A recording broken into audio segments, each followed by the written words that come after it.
Assalamu alaikum, class 7. Today's lecture is from computer. Today's topic is languages. Before studying languages process in detail, let's study programming languages. As you know, a program is a set of instructions given to the computer.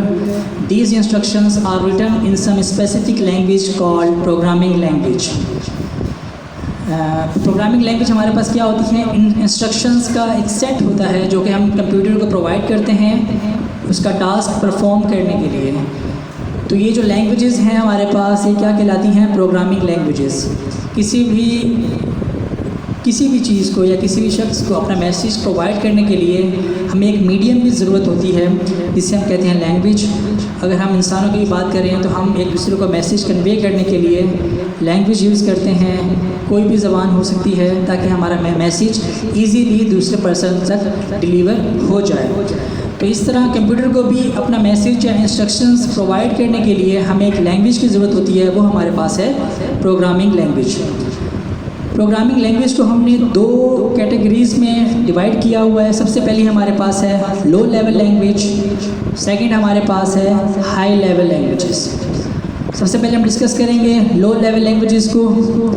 Low level languages are easily understood by the computer but are more difficult for the programmer to understand and write. These are two types, machine languages and assembly languages. Low level languages जो हैं हमारे पास, ये computer के लिए तो understand करना easy है, लेकिन अगर प्रोग्रामर मींस ह्यूमन की बात की जाए तो उसके लिए ये अंडरस्टैंड और राइट करना डिफ़िकल्ट है। हमारे पास लो लेवल लैंग्वेजेस में दो टाइप्स हैं। Number 1 machine language, second is assembly language. तो मशीन लैंग्वेज क्या है हमारे पास? Machine language is the only language that is directly understood by the computer. All the instructions are written in a series of zeros and ones. A program written in a machine language needs to translation as the CPU executes them directly. Therefore, processing is a very fast. For this reason, games and simulation programs are written in machine language. But these languages are not easy to understand or use for us human beings. Writing and checking the machine language is very tedious task and can be done only by expert programmers. Machine language जो है ये directly understood करता है computer. ये किस form में होती है हमारे पास? ज़ीरोज़ और वंस। इसमें सिर्फ ज़ीरो और वन होते हैं, कोई और अल्फ़ाबेट और डिजिट नहीं होता। अ प्रोग्राम रिटन इन, जो हमारे पास प्रोग्राम मशीन लैंग्वेज में लिखा होता है उसको ट्रांसलेशन की ज़रूरत नहीं होती, वो CPU ईज़िली अंडरस्टैंड कर जाता है और उसको एग्जीक्यूट कर सकता है। इसलिए ये प्रोसेसिंग, ये जो प्रोग्राम है ये काफ़ी फास्ट होता है क्योंकि इसमें ट्रांसलेशन की ज़रूरत नहीं है। फॉर दिस रीज़न हम जो गेम्स और प्रोग्राम्स राइट करते हैं जिस लैंग्वेज में, वो हम मशीन लैंग्वेज में राइट करते हैं ताकि कंप्यूटर इजीली अंडरस्टैंड कर सके। लेकिन ह्यूमन बीइंग्स के लिए ये लैंग्वेज अंडरस्टैंड करना ईजी नहीं है। इसको चेक करना या राइट करना एक मुश्किल काम है जो कि सिर्फ एक्सपर्ट प्रोग्रामर्स कर सकते हैं जिन्होंने इस लैंग्वेज को स्टडी किया है। सेकंड हमारे पास है assembly language. Assembly language uses letter codes instead of binary digits. These letter codes are known as nomics, or a nomics is an alphabet abbreviation used as memory aid, for example represent addition. Nomics add may be used. Similarly, some of the other nomics used are as follows. Assembly language में हमारे पास zero और one नहीं होते, इसमें हमारे पास alphabets आ जाते हैं जो कि ह्यूमन ईज़िली अंडरस्टैंड कर सकता है।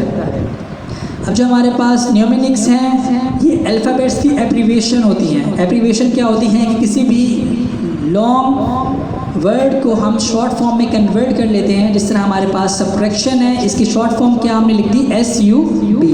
मल्टीप्लाई की MULT।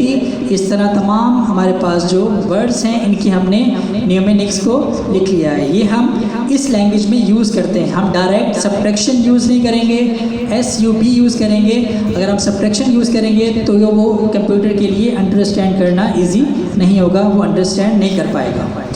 उसके बाद हमारे पास आ रही हैं high level languages. High level language जो है हमारे पास वो are easy for the programmers, means programmers के लिए वो इजी है राइट करना और उसको टेस्ट करना। इस लैंग्वेज में हमारे पास क्या होते हैं, लेटर्स होते हैं, वर्ड्स होते हैं और मैथमेटिकल सिंबल्स होते हैं। Mathematical symbols means plus minus multiplication division, इस तरह के साइंस होते हैं। इसलिए हम इस लैंग्वेज को ह्यूमन लैंग्वेज भी कहते हैं, मीन्स ये ह्यूमन के लिए अंडरस्टैंड करना ईजी है। High level language are not machine dependable, means ये मशीन पर डिपेंड नहीं करती। Once the program is written it can be use on different computers. इस लैंग्वेज में अगर मैं कोई प्रोग्राम लिख लेता हूँ तो वह मैं डिफरेंट कंप्यूटर्स के लिए यूज़ कर सकता हूँ, मीन्स ये किसी एक कंप्यूटर पे डिपेंड नहीं करेगी। The programs written in the high level language needs to be converted into machine codes by using either a compiler और एन इंटरप्रेटर। मीन्स अगर मैं हाई लेवल लैंग्वेज में कोई प्रोग्राम लिखता हूँ तो वो डायरेक्ट कंप्यूटर को अंडरस्टैंड करना मुश्किल होगा, इसलिए हम क्या यूज़ करते हैं, उसको कन्वर्ट करने के लिए मशीन लैंग्वेज में कंपाइलर और इंटरप्रेटर। अब हमें इसको मशीन लैंग्वेज में कन्वर्ट करने के लिए ज़रूरत क्यों पड़ती है, क्योंकि ये किस में है, लेटर्स, वर्ड्स और मैथमेटिकल सिंबल्स। कंप्यूटर जो है वो इन लेटर्स, वर्ड्स और सिंबल्स को नहीं जानता, वो सिर्फ क्या जानता है, 0 और 1 की लैंग्वेज। तो हम क्या करते हैं, इन वर्ड्स और लेटर्स को 0 और 1 की लैंग्वेज में कन्वर्ट कर कर कंप्यूटर को प्रोवाइड कर देते हैं। अगर हम इन दोनों लैंग्वेज का कंपैरिजन करें, हाई लेवल लैंग्वेज का और लो लेवल लैंग्वेज का,